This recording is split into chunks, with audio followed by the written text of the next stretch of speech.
नमस्कार, मैं हूं पूजा। फटाफट 30 खबरों में आपका स्वागत है। खबरों की ओर बढ़ने से पहले आपके शहर से हमारा बुलेटिन देख रहे हमें कमेंट करके जरूर बताएं, जिसके बाद आपका नाम हमारे बुलेटिन के अंत में दिखाया जाएगा। चलिए अब जानते हैं देश प्रदेश की प्रमुख खबरें। प्रधानमंत्री नरेंद्र मोदी की अध्यक्षता में सीसीएए ने 3 मल्टी ट्रैकिंग रेलवे प्रोजेक्ट्स को 18,509 करोड़ रुपए में मंजूरी दी है, जो दिल्ली, अंबाला, कसारा, मनमाड और बल्लारी होस्पिटल में तीसरी और चौथी लाइन जोड़ेंगे। इनसे 389 किलोमीटर नेटवर्क बढ़ेगा, 3,902 गांवों में कनेक्टिविटी बढ़ेगी, ऑपरेशनल एफिशिएंसी सुधरेगी, रोजगार के मौके बढ़ेंगे और माल व यात्री ट्रैफिक में सुधार होगा। सुप्रीम कोर्ट ने हिमाचल प्रदेश में स्थानीय निकाय चुनावों की समय सीमा बढ़ाकर 31 मई 2026 कर दी है और मुख्य न्यायाधीश सूर्यकांत और न्यायमूर्ति जय माल्या बागची की पीठ ने सीमांकन लंबित होने को चुनाव टालने का आधार नहीं माना तथा हिमाचल प्रदेश हाईकोर्ट की बार-बार हस्तक्षेप प्रवृत्ति पर नाराजगी भी जताई और समय पर चुनाव कराने के निर्देश भी दिए और इसके साथ चेतावनी जारी की।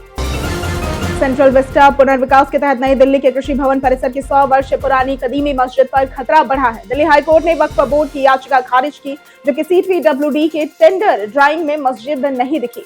अमानतुल्लाह खान ने इसे वादा खिलाफी बताया और सरकार पहले संरक्षण का आश्वासन दे चुकी थी। एसोसिएशन फॉर डेमोक्रेटिक रिफॉर्म्स की रिपोर्ट के अनुसार वित्त वर्ष 2024-25 में इलेक्टोरल ट्रस्टों ने 3,826 करोड़ रुपए चंदा प्राप्त कर लगभग पूरी राशि दलों को वितरित कर दी। इसमें भारतीय जनता पार्टी के 82% से भी अधिक मिला, जबकि भारतीय राष्ट्रीय कांग्रेस और तृणमूल कांग्रेस को काफी कम हिस्सा मिला है। शीर्ष कॉर्पोरेट दानदाताओं ने कुल चंदे का लगभग आधा योगदान दिया। डोनाल्ड ट्रंप के अनुसार संयुक्त राज्य अमेरिका भारत अंतरिम व्यापार समझौते में टैरिफ घटेंगे, पर बदले में भारत पर रूस से तेल आयात घटाने और वेनेजुएला विकल्प अपनाने का दबाव है। इससे लागत, PSU नुकसान, किसानों की चिंता और चीन रूस समीकरण मजबूत होने की आशंका है। सरकार को संतुलित नीति बनानी होगी ताकि आर्थिक व भू राजनीतिक जोखिम कम रहे। नरेंद्र मोदी ने असम के डिब्रूगढ़ में आपातकालीन लैंडिंग सुविधा का उद्घाटन किया, जहां हिमंता बिस्वा शर्मा और सर्बानंद सोनेवाल ने स्वागत किया। दौरे में रणनीतिक ELF गुवाहाटी में पुल डेटा सेंटर और IIM गुवाहाटी समेत कई परियोजनाएं शुरू हुई। ये पहल आपदा प्रतिक्रिया, सैन्य तैयारी और क्षेत्रीय विकास को मजबूत करने के उद्देश्य से जुड़ी है मानी जा रही है। भारत का पासपोर्ट हेनली एंड पार्टनर्स की रिपोर्ट में 75वें स्थान पर पहुंचा, जबकि पहले 85 था। ईरान ने वीजा फ्री और बोलीविया ने वीजा ऑन अराइवल सुविधा हटाई, पर गाम्बिया जुड़ने से 56 देशों में पहुंच मिली। सूचकांक visa free, visa on arrival और यात्रा अनुमतियों के आधार पर रैंक तय करता है। बांग्लादेश नेशनलिस्ट पार्टी यानी कि BNP ने तारिक रहमान के नेतृत्व में चुनावों में बहुमत पाकर भारत से शेख हसीना के प्रत्यर्पण की मांग दोहराई। भारत ने कहा कि अनुरोध की कानूनी प्रक्रिया के तहत जांच हो रही है। मुद्दा बांग्लादेश भारत संबंधों को प्रभावित कर सकता है। DGCA ने एयर इंडिया पर 1 करोड़ रुपए का जुर्माना लगाया, क्योंकि एयरबस A320 ने नवंबर 2025 में बिना अनिवार्य ARC के 8 उड़ानें भरी थी। उल्लंघन को गंभीर मानते हुए शीर्ष प्रबंधन, विशेषकर CEO कैंपेबल विल्सन को जिम्मेदार ठहराया गया। एयर इंडिया ने खामियां सुधारने का दावा किया। 16 से 20 फरवरी को नई दिल्ली के भारत मंडपम में इंडिया AI इम्पैक्ट समिट 2026 आयोजित होगा। उद्घाटन नरेंद्र मोदी करेंगे। सम्मेलन में सुंदर पिचई और सैम ऑल्टमैन समेत वैश्विक नेता भाग लेंगे। फोकस सुरक्षित, समावेशी AI निवेश, नवाचार और अंतरराष्ट्रीय तकनीकी साझेदारी बढ़ाने पर रहेगा। अगर आधार में नाम गलत है तो पेंशन, सब्सिडी और राशन जैसी सुविधाएं रुक सकती है। UIDAI की वेबसाइट पर जाकर माई आधार सेक्शन में लॉगिन कर OTP में सत्यापन करें और नेम विकल्प चुनकर सही नाम भरें। मान्य दस्तावेज अपलोड कर 50 रुपए शुल्क दें और URN से स्टेटस ट्रैक करें। आमतौर पर अपडेट 7 से 10 दिनों में हो जाता है। HSN college mall road Lahore स्थित परिसर के प्राचीन गुरुद्वारा साहिब में 140वीं वर्षगांठ पर ऐतिहासिक शबद कीर्तन और अरदास हुई। कार्यक्रम में पाकिस्तान के अल्पसंख्यक मामलों के मंत्री रमेश सिंह अरोड़ा सहित संगत शामिल हुई। 1886 में स्थापित कॉलेज के गुरुद्वारे की डिजाइन वास्तुकार राम सिंह ने तैयार की थी। जापानी वैज्ञानिकों ने MiG 628 नामक नई दवा विकसित की है, जो शरीर की आंतरिक घड़ी को तेजी से समायोजित कर जेट लैग, अनिद्रा और थकान कम कर सकती है। चूहों पर सफल परीक्षणों और समय अनुकूल अवधि लगभग आधी हुई। ये शोध नेशनल एकेडमी ऑफ साइंसेज की पत्रिका में प्रकाशित हुआ और अब मानव परीक्षण की तैयारी में है। महाशिवरात्रि पर घर में शिवलिंग स्थापित करते समय वास्तु नियमों का पालन आवश्यक है। जलाधारी का मुख उत्तर दिशा में रखें और पूजा करते समय पूर्व या उत्तर की ओर मुख रखें। स्नान के बाद चौकी पर कपड़ा बिछाकर शिवलिंग स्थापित करें। गंगा जल पंचामृत से अभिषेक करें और मंत्र का जाप करें। हल्दी, सिंदूर व केतकी के फूल अर्पित न करें। रक्षा अधिग्रहण परिषद ने राफेल जेट के लिए स्कैल्प मिसाइलें और S-400 मिसाइलें खरीदने को मंजूरी दी है। रक्षा सचिव राजेश कुमार सिंह ने बताया कि नए 114 जेट भारत में बनेंगे और 2028 से डिलीवरी शुरू होगी। सफरान के CEO ओलिवियर एंड्रीज ने भारत में इंजन असेंबली लाइन लगाने की घोषणा की, जिसमें डसॉल्ट एविएशन सहयोग करेगा। 2019 के पुलवामा हमले की बरसी पर प्रधानमंत्री नरेंद्र मोदी ने CRPF के शहीद जवानों को श्रद्धांजलि दी और उनके साहस को प्रेरणा स्रोत बताया। उपराष्ट्रपति सीपी राधाकृष्णन ने भी नमन किया। पुलवामा में 14 फरवरी 2019 को हुए हमले में 40 जवान शहीद हुए थे। पीएम नरेंद्र मोदी 14 फरवरी यानी कि आज कुमार भास्कर वर्मा सेतु का उद्घाटन किया और ब्रह्मपुत्र नदी पर बने 1.24 किलोमीटर लंबा 6 लेन पुल 8.4 किलोमीटर कॉरिडोर का हिस्सा है। लगभग 3,300 करोड़ रुपए की लागत वाला ये प्रोजेक्ट गुवाहाटी नॉर्थ गुवाहाटी यात्रा समय 45 से 60 मिनट से घटाकर 7 से 10 मिनट करेगा और ट्रैफिक दबाव भी कम करेगा। इंडिया मेट्रोलॉजिकल डिपार्टमेंट यानी कि IMD के अनुसार फरवरी में मार्च जैसी गर्मी महसूस हो रही है। हालांकि सुबह व शाम ठंड और हल्का कोहरा रहेगा।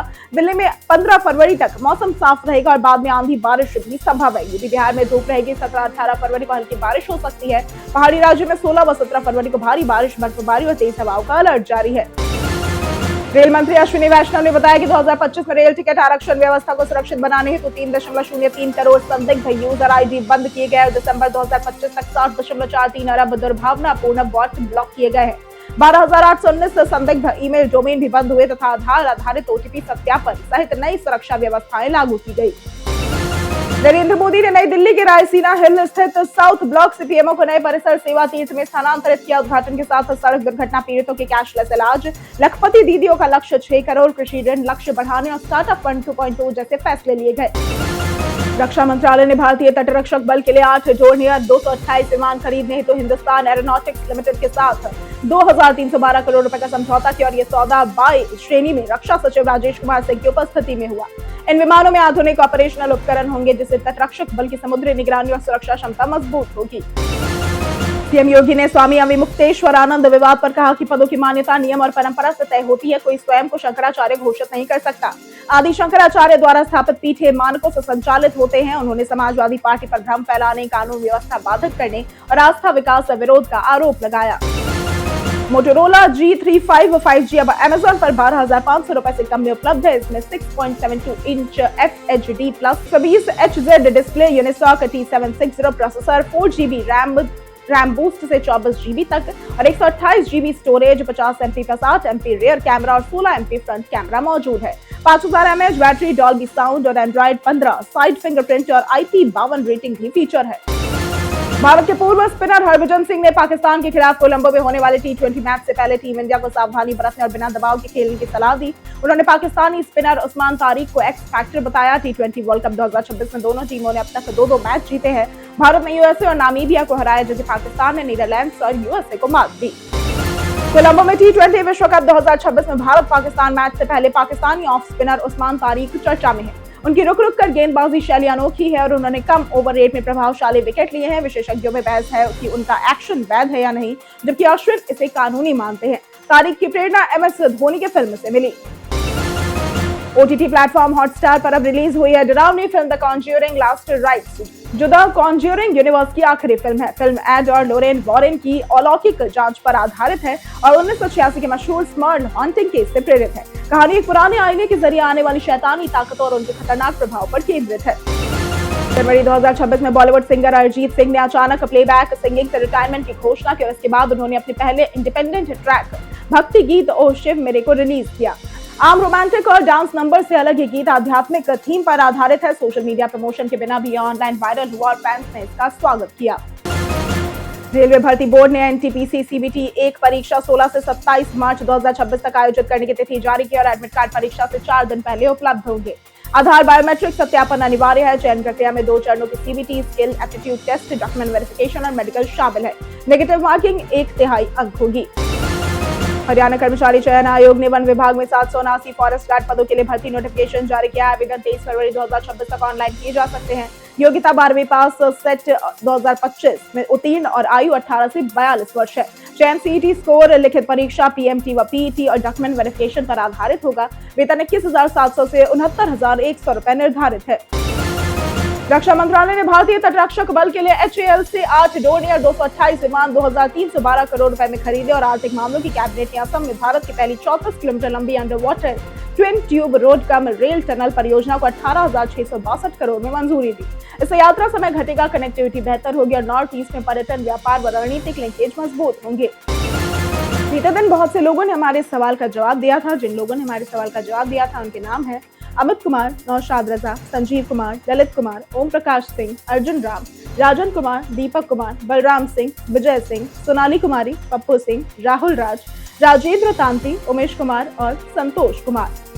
इसी के साथ बढ़ते हैं आज के सवाल की ओर। आज का सवाल है, आपके क्षेत्र में बिजली की व्यवस्था कैसी है? आप अपना जवाब हमें हमारे कमेंट सेक्शन में लिखकर जरूर बताएं। आज के लिए सिर्फ इतना ही। हमारे साथ बने रहने के लिए धन्यवाद।